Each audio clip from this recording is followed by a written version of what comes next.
Welcome back to the channel, guys. Real quick, y'all see this? Sure y'all see this? Quarter little glass is broken.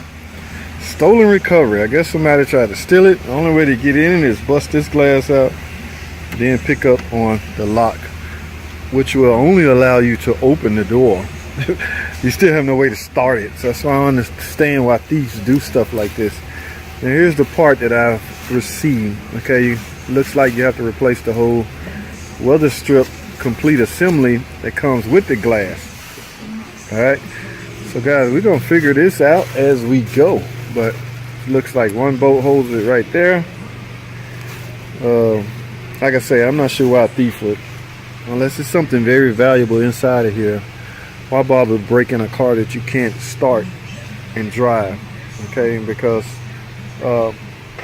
most cars nowadays are security system built into them. So if you stick some kind of key in the ignition and the computer don't recognize the key, it will not allow you to crank and run. Now I'm almost sure there are some systems out there that can get around that.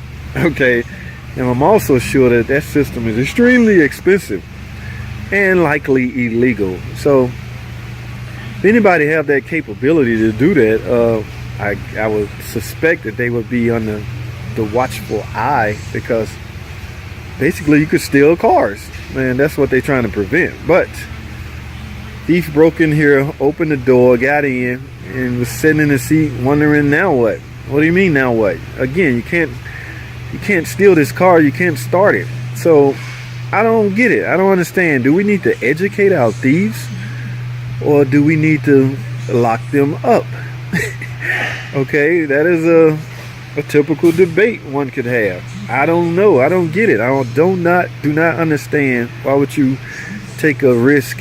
Why would you steal, first of all? In the beginning, that is wrong. Breaking in somebody's car. Somebody worked hard for their property. They got them a car, and then you likely come along and break in and steal it, trying to steal it, break inside. That part is wrong. But if you're a thief, auto thief nowadays, you are extremely wrong and risky. You can get shot, killed, everything, and you won't even get the product. You walk away, you locked up for breaking into a car to just sit down in it because you had no way to start it, or you knew of no way to start it because it's security system built in. Okay guys, enough chit chatting. I'm gonna grab some tools. First thing first, we gotta get this door panel off, and like I said, we're gonna learn as we go, guys. All right, all this glass in here, I'm likely have to take this glass out. All right guys, let me grab some tools. Don't go anywhere, man. Go to a quick ad break, so stay tuned. Don't go anywhere. I will be right back. All right guys, as you can see right here, I have the door panel off. Now I got to figure out how to get, I'm not sure if I need to take the glass off. If you look inside of there, you can see the glass attached to the regulator. I'm gonna try to take the motor off and see if I can just separate the two from there. But again, we're chasing this glass right here. Here's my new one. I will have to remove the glass because the channel is surrounding the glass. The weather strip is surrounding the glass. So like I say guys, we're gonna figure this out as we go. Let me just start removing things. Well, looks like I'm gonna have to start with a charged battery. All right guys, I'll be right back. All right guys, so I got most of the bolts holding the this regulator whole bracket onto the door. Most of those are off, so it's ready to come out. Now I was able to unhook the glass from the regulator assembly, so now the glass can actually go up or down, whichever way I want it to. It's no longer attached to the regulator. So in order to remove this now, let's have one more bolt right here, a screw. Alright, that just fell. Remove that. Now you should be able to. Yep, still got some holding it. It is the latch. This unit, this particular model, the latch is bolted to the whole assembly, so I will have to remove the latch assembly. All right guys, let's get it.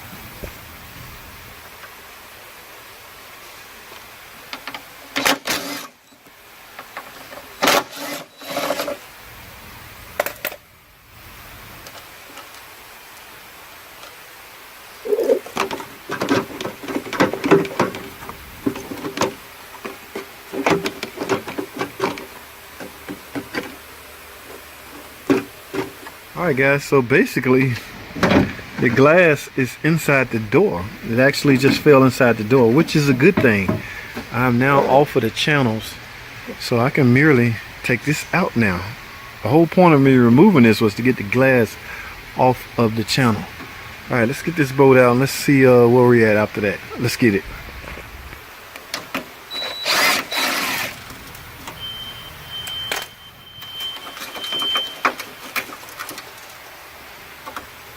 Alright guys, so we got the boat out. Now it's just a matter of fighting this. See how it's coming loose.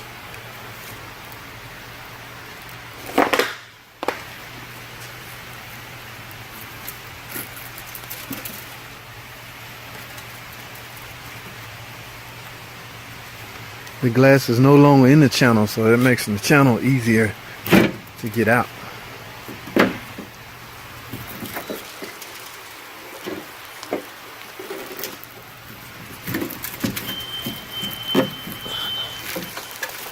Okay, we're almost there, guys. Wow, there we go. Okay. Wow.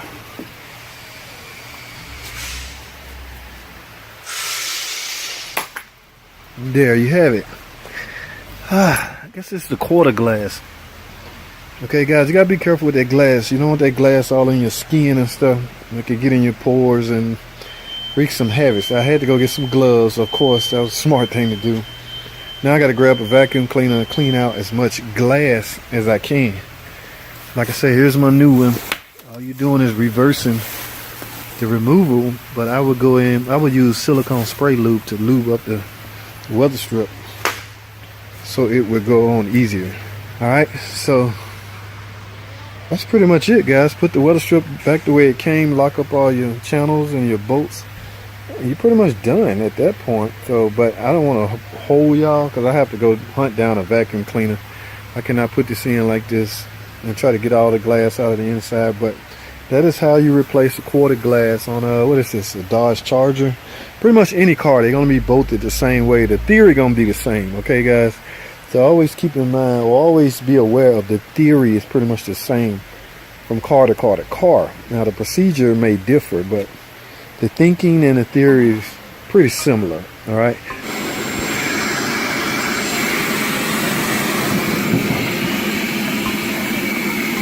Alright guys, we're trying to get some of that old glass out of there.